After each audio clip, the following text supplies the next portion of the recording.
Well, I hope you've had some tea, and Carolyn is a master at all of this. So I'd like to bring you back many, many years, back to Zeus. And Zeus, he was a magnificent god who was passionate, and he made love very often in many different disguises. And he made love 9 times to the 9 muses. And every single one of those muses was created in passion and desire.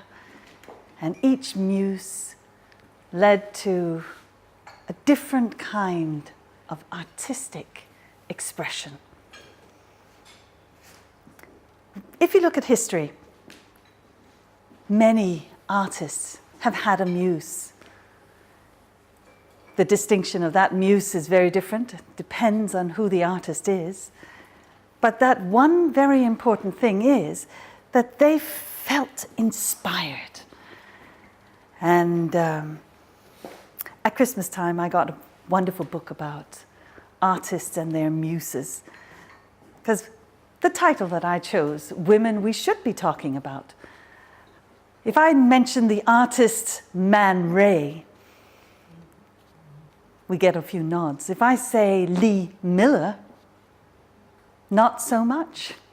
But I don't know if any of you have seen the picture of Man Ray with a noose around his neck, a gun in his hand, holding a bottle of poison. Well, before all of that happened, there was a woman. There was a passionate moment. And actually, she was the one who instigated it. I'll bring you back to the Roaring 20s, just for a short while. If you imagine a young, beautiful woman with short cropped hair, she was the choice of Vogue in 25. She was the picture, the epitome of what women should look like at that time. She was American. She was from New York. She was brave. She felt very self-confident. And in the year 1929, she's sitting in a bar in Paris. Sounds like my mother. Well, maybe she sat next to her. You never know. There's a story. We'll have to hear it another time. And this special restaurant or bar looked like a boat.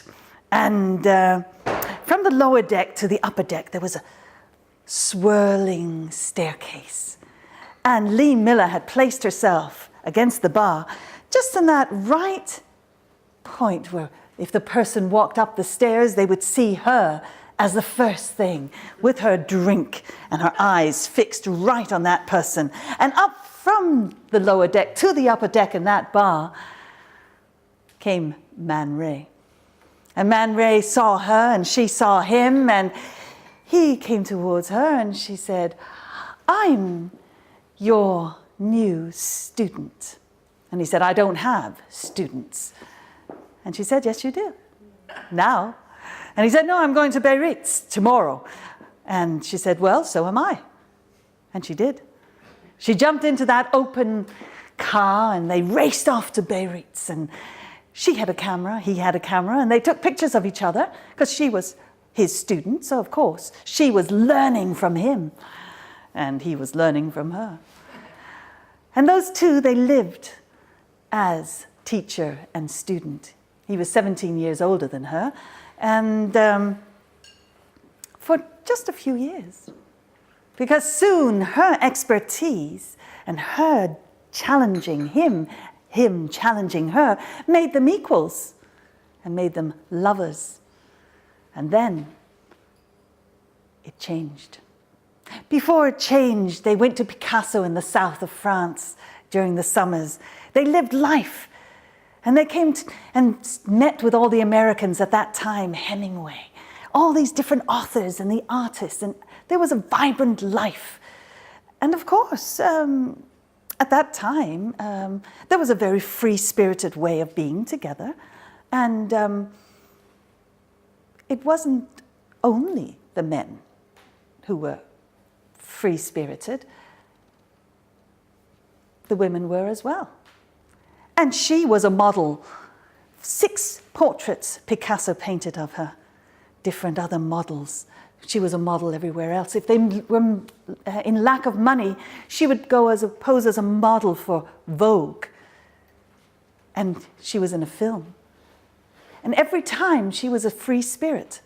And Man Ray had to really live with that feeling that, of course, she could be a free spirit when he could be a free spirit.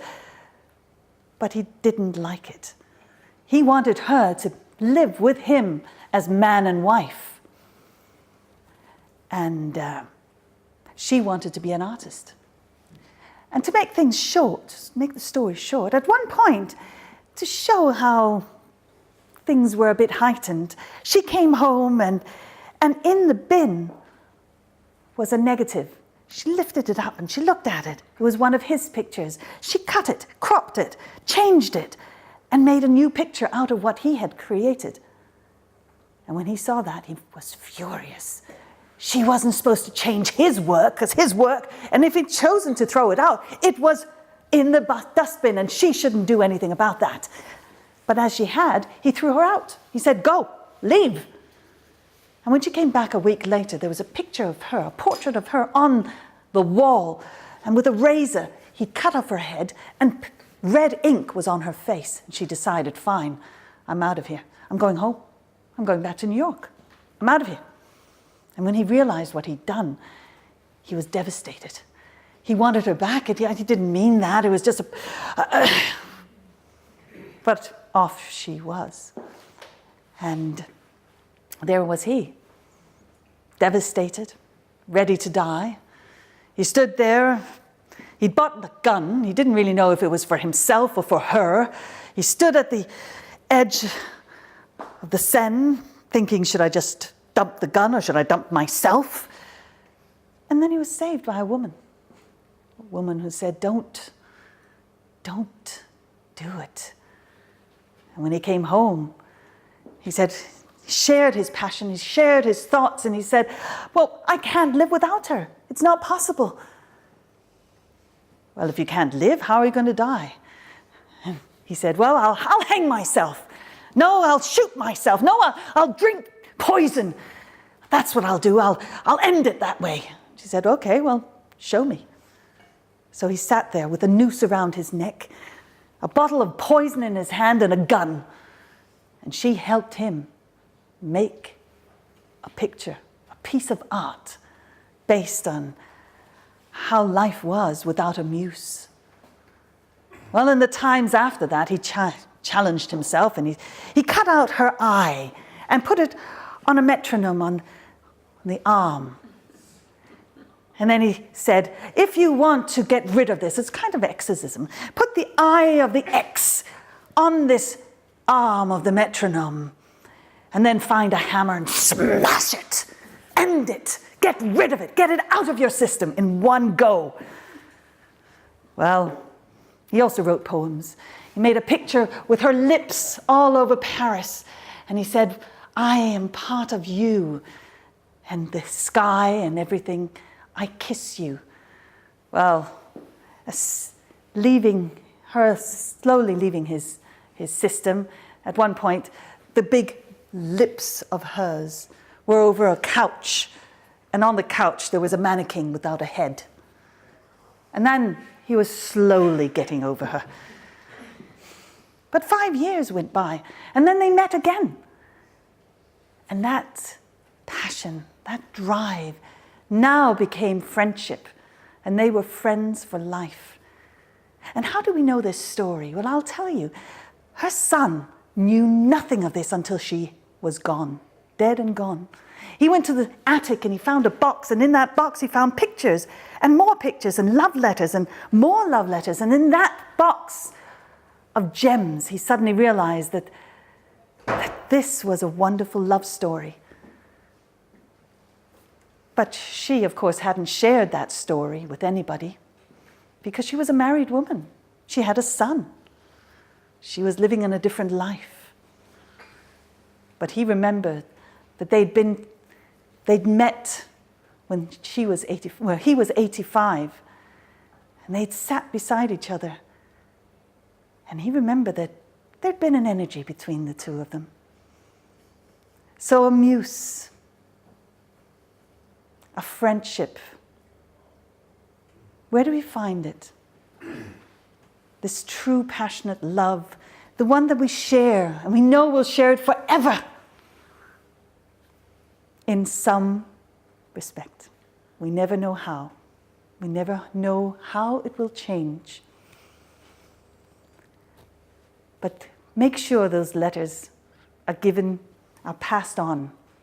Because those stories, the stories of love and passion, they're the ones that give hope and meaning to life for everyone around us.